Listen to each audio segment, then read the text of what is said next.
guys, and welcome back to my channel. So today I am doing something that I have not done in a very long time. Something that my channel used to be like highly centered around, and I've kind of just gone through seasons over the years where I kind of like drift away from doing this, and then I'll eventually come back because I honestly think that it's just so ingrained in me to want to just talk to you guys and connect with you guys that I always end up coming back. And actually, Dan and I have been talking about this a lot this week because I was telling him that I was feeling like I just haven't been expressing myself, for lack of a better term, connecting with you guys and just talking for a while. And I think that there are a few reasons for that. I think one of the reasons for that is just straight up fear. Like, I just get afraid. And I feel like it in some ways kind of sounds dumb because so many of you guys have been along for the ride with me for so long, and you're like, what? Just talk, it's just us. In other ways, I think some of you will get this, that I feel like even though I'm a YouTuber and, you know, I built this, you know, page and community, there's also just times where it will hit me, even though not all 1.3 million of you actually watch my videos, there will be times where I'm like, oh my gosh, so many people have their eyes on my stuff, and I just get panicked. And the other thing is, sometimes I'm unsure of what to talk about. I watch the widest variety of things on YouTube. Like sometimes I get scared. I'm like, I get nervous if people were able to see like what I'm watching, because I watch such a variety of things, all different kinds of opinions and perspectives, and I find myself wanting to consume all this content, wanting to think about all this content, debates that I'll watch, debates about religion, different kinds of religion, atheism, different lifestyles, traditional lifestyles, they call them trad life on YouTube, people that more identify as like SJW. Oh, that's Bowser. I watch such a wide variety of people and perspectives and opinions on YouTube that sometimes it actually makes it hard for me. Like, I get scared to talk about things, especially because I feel like this video, by the way, is gonna be all over the map, I feel like. But I feel like right now in society, there's a big thing I've been noticing on the internet about like freedom of speech, people getting in trouble for expressing opinions, people all over the world actually getting thrown into jail for expressing their opinions.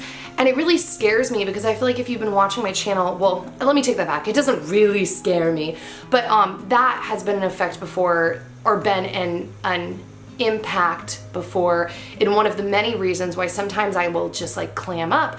But I feel like so much right now in the world, when people want to discuss different perspectives or a different opinion, something that's not maybe like more mainstream or widely accepted, or I don't even really know how to word it, but people get really upset. Dan and I were having this conversation the other night. People are quick to throw around the word racist. Like, what does it mean to be racist? Just so many different things that like, it's actually been kind of weighing on me lately, because I feel like who I am on the internet, while it is me, especially, you know, you guys have been seeing all these videos of me, routine videos, cleaning videos, organization videos, cooking videos, those are a part of me and my personality. It's almost like there's a pie, and my personality is all these different slices. Personality is the word I'm using, like my psyche, my brain, my thought processes, my opinions, whatever. All of those things are pieces of the pie, but there's these other pieces of the pie that I don't share, I don't talk about. And part of it is really because of a fear of people misunderstanding me because I'm broaching maybe a deeper topic. And it was interesting because last night I actually watched, I feel like a lot of people have probably seen this, I think this video is gonna really get a lot of views, but there's a YouTuber who I had actually never heard of before watching this video. What's her name? Let me check. Connie Glenn, called Death of YouTubers. And she was talking in that video about people creating art, not just YouTubers, but people in general, and how like it's generally it's trying to be an expression of yourself. You're trying to take your psyche and yourself and put it out there to actually make yourself tangible, but then people can get upset because other people, like in the case of YouTube, can comment and misconstrue yourself into being something else, and that can be hard for the creator. And I feel like that accurately represents me. I just get nervous and scared of things to say or discussions I want to have or perspectives I want to give because I get worried people will misconstrue it. Now, that being said, people will always misconstrue things and nobody ever fully knows you. When YouTubers or artists try to put themselves, any type of artist, put themselves out there, it can all be misconstrued. That's just kind of what it is. But I guess that very lengthy intro and explanation was just to say, I think that those are some of the reasons that I have felt a little more shut down from being chatty. There's also so many elements, I feel like, of being a YouTuber where, like, Connie kind of touched on this. Once it is your job, a lot of people have opinions that you work with. A lot of people give perspectives, and there have been times where a lot of people have told me, like, you need to stop talking so much. Nobody wants to hear you talk. Like, you need to make the videos shorter and, like, snappier. And that's hard because I feel like, especially my older videos, I loved talking with you guys. I loved expressing myself verbally and expressing my thoughts. I spend so much time, especially since moving to Nashville, which I think is part of the reason I felt a little tortured by this recently, just watching and listening to so many people's thoughts and perspectives and opinions and essays and books and all this stuff, and then it's just like I'm keeping it in. Now, part of me could be like, well, that's fine, that's your own private life, right? Like, and for some people probably are like, yeah, why do you feel like this compulsive need to have to share everything? But for me, I want to like have discussions, I want to share, I want to express, and it is just kind of a part of who I am. So, yeah, you know, it's been really interesting, and I feel like this is going to be more like the actual topic of the video is insecurity. And I have been dealing with a lot of insecurity lately, and people ask me over, you know, on Instagram, the comment section, just all over, like, how do you deal with insecurity and anxiety? I get that question a lot. And for me, a lot of times insecurity and anxiety go hand in hand and are something that I struggle with. I hate to admit this, but way more often than not. I don't hate to admit it. If you've been following my channel, you know I've struggled with this for years, and that's just being honest. But I struggle with it, and lately it's been, once again, many pieces of the pie of just like things I've been feeling insecure about, whether it is my work online, the fact that I'm about to be a mom. I'm like already pre-mom guilting about like how I'm not going to be as good of a mom as these other moms that I see, and getting worried about the things that I mess up now and how that's going to impact my family when we have a child or multiple children. You know, it's interesting too, because since moving to Nashville and falling down the wormholes that I've fallen down on the internet, some of the wormholes that I've fallen down are this whole side of the internet where people like refer to what they believe in or like or agree with as trad life, traditionalism, traditional life. The funny thing about that, on a side note, is when I first fell down that wormhole and discovered that wormhole, a lot of these trad life people actually mention my aunt's TV show, because to those of you that don't know, I've mentioned this before, I'm sure, but I just don't talk about it all the time. My great aunt, so my dad's sister, so my great aunt was super famous back in the day. She had her own TV show called The Donna Reed Show, and she was in like a classic Christmas movie called It's a Wonderful Life. And a lot of these trad life people, ironically, actually point to my aunt and her role on The Donna Reed Show as like, oh, it's trad life. Funny enough, actually, they really revere like June Cleaver because it wasn't like named after her and it's not all about her. A lot of these people are also into like what do they call it? Complementarianism, not egalitarianism, which is more like the concept of the sexes being equal, whereas complementarianism is the concept of the sexes having different roles that work together to complement each other. But still, my aunt is brought up a lot on that side of the internet, and it was weird kind of discovering that. And falling down that wormhole, just like all of the other wormholes I've fallen down this year, has just made me think about things and made me honestly kind of unsure about where I stand on certain things. You know, the concept of like traditionalism of a woman really being, this is gonna sound so weird, but I'm just being honest for sake of conversation, being like the homemaker, being the one creating a peaceful environment in her home for her husband and for her children and also for herself, and the concept that that is where a woman can feel, as a generalization, a lot of fulfillment and a lot of joy and a lot of peace. It's been a new, interesting concept for me to kind of get my head around, especially watching these women and men talk about it in a very like intellectual way. Like, I think I had known the concept in a vague way just from like seeing it in real life from different women at, you know, my church and what their life was like. You know, my mom was more of like a traditional stay-at-home mom when I was younger. So I had seen it, but I had never really heard it like talked about intellectually, and what they deem the pros, well, and the cons, they don't really talk about any cons, but the benefits of being this trad life woman. And it just was a fascinating hole to fall down because it was full of all of these thoughts and concepts that I had never thought about before. And a lot of these people, I'm not saying that I like agree with that. So that's the other thing when I talk about wanting to talk more in videos. I think part of what scares me too, and everybody in my family knows this about me, but I'm just gonna say this, and I think I meant to reference this earlier. What scares me about expressing things that I'm looking at and considering and thinking about and just kind of like having a conversation is a lot of things I think about are not necessarily opinions of mine. Sometimes I will see something, actually oftentimes, and I will see both sides of the coin and be like, yeah, I mean, I kind of agree with that, but like, I don't really, but like, I kind of also agree with that, but I don't really, like, and it's kind of just like thoughts I'm having, not necessarily opinions per se. I was actually doing some research on that last night. So I think I started to reference this earlier, but I was reading an author, I think it's like F. Scott Fitzgerald last night, and he was saying that basically it's a good thing to be able to hold two opposing thoughts at once without being super stressed about it. And actually that stress, I believe, is referred to as cognitive dissonance, when you have a thought but then you hear something else that's opposing that, and it can kind of cause stress. In some ways, I actually realized through self-reflection this morning, this is not true across the board for me, but this is true in a lot of ways. I actually like holding those two opposing opinions and kind of looking at them. And I actually think that YouTube and you guys and people on the internet is a huge part of why that is and why I like that, because I think when I first came onto YouTube, I had no idea how many completely different opinions existed in the world.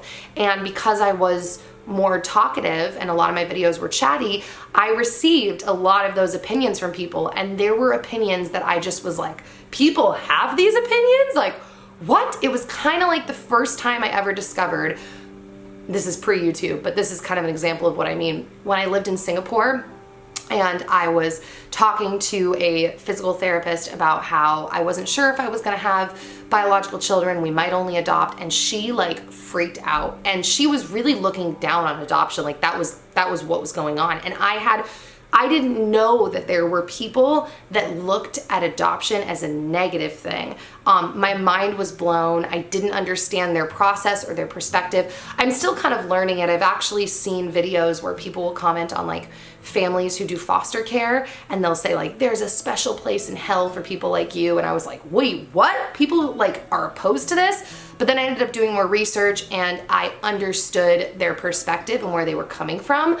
I don't agree with it fully. Some of what they said, I actually get what they're saying, but it's just, point being, it's very interesting to get so many different perspectives on the internet. So back to the whole trad life thing, I think part of also, you know, the insecurity I've been feeling is just, I don't know, maybe it'll be lifelong insecurity. Maybe everyone feels this all the time, I'm not sure, but it's like figuring out, yeah, who I am and what I want to do and what I want to be.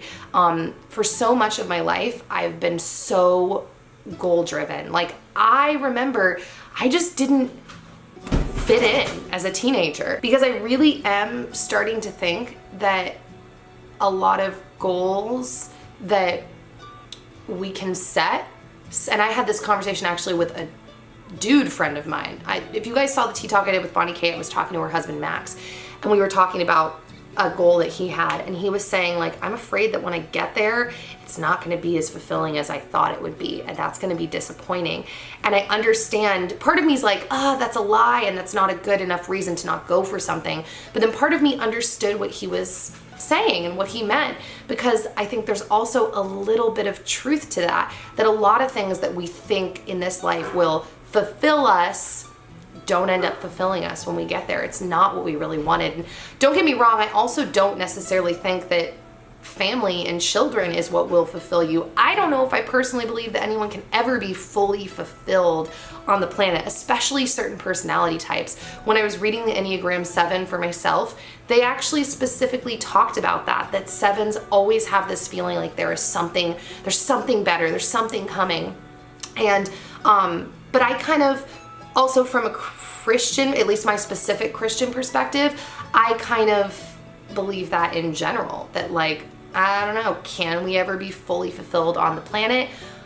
I don't know. But that being said, I do think that there are things that can bring people a lot of joy. And I do think that relationships are a big one, especially intimate relationships, be it husband, wife, children, like those things I think are a part of fulfillment. So yeah, I just think that these are what I've been feeling lately, which I realize this video is like all over the map and almost makes no sense, but what I've been feeling lately, I think, is a common thing that women can feel in their 30s, especially women, like I said, who haven't had children yet, who have been going after more like career, work goals, and then they're like, okay, changing gears, time to go do this. It's just a weird conflicting feeling, and almost like a feeling of like I'm about to re-find my identity, because thinking about being a mom is literally crazy to me. I literally am like, what? I was talking to my therapist about this. I was like, I'm not ready. Like, I'm doing it because there's a part, I always refer to my brain as a pie. I do that a lot. There's a slice of the pie in my brain that is like, no, you are ready and it's time to make a decision and do it. But then there are so many parts of my brain that's like, no, you're not ready, and I don't think I ever want kids. But she literally told me, she's like, don't be scared just because you're feeling these other feelings. Like, those other feelings you're pretty much always gonna feel. It's like getting married. Like, I don't know, I feel like most people when they get married are nervous. Like, I think a lot of people don't fall into like, oh, no, not nervous at all, 100% sure, let's do this. I think everybody's a little bit like, oh my God, I'm getting married. Like, this is a commitment. And that's how I feel about having kids. So I kind of feel like I'm in this weird phase of like finding a new identity, figuring out where I stand. Never mind the fact that we moved across the country to a totally different pace of life. You know, I don't know how long we're gonna be here. I don't know if we'll be here our whole lives. I don't know if we'll end up owning multiple homes down the line and kind of going to different places. Like, I've always kind of thought maybe we'll also have a home in LA again one day. Airbnb is so cool because you can own places and rent it out. You know, my parents are possibly moving to Colorado. We might buy a home in Colorado one day. I don't know. Also, everything could come to a screeching halt. Like, I could quit everything. I don't think that's the plan, but it's just weird to be in this phase where things are changing and I have no idea like really what's coming around the corner. Actually, to kind of close that up for all my other homies in their 30s, I recently, when my brother Casey was in town, we binge watched on accident. I say on accident because we were gonna go see the new Mission Impossible movie, and I was like, have you seen the original one? And he was like, no. I'm like, that's it, we're watching the original Mission Impossible. So we watched the original one, but then that led to like, well, let's watch the next one. oh, you want to watch the next one? So we binge watched the whole thing. So by the end, it was literally like this. I'm like so invested in Mission Impossible. On a side note, that movie is totally what's given me the guts to be going to Israel in October. I was invited on this trip to go see the different, we'll call it the Holy Land, the holy spots within Israel. And I was really scared, and I am still a little bit scared. But when I watched that movie, I was like, yo, homies traveled the world just to film a movie. Just film a movie. Like, I can go on this free, all expense paid trip to see the place that like my faith originates from. Like, suck it up, Nikki. But that wasn't the point I was gonna get to. The point I was gonna get to is the original Mission Impossible feels like it was made so long ago. Like, Tom Cruise has had this super long, like, totally changing career since that first Mission Impossible. But if my research was correct, my deep research, Tom Cruise was 32 when he started Mission Impossible. That's a year older than me, and he has had so much happen between then and then. And I know I'm like comparing myself to a dude actor, which is not what I'm trying to say, but I just had this like perspective of like, wow, man, so much can change and happen from your early 30s on through the rest of your life. Like, there is still so much ahead, and it's gonna be really crazy to see what happens. Assuming I don't drop dead, it's gonna be crazy to see what happens in the next 10, 20 years, because I feel it. I'm just in this season of like, things are shifting. I'm changing as a person.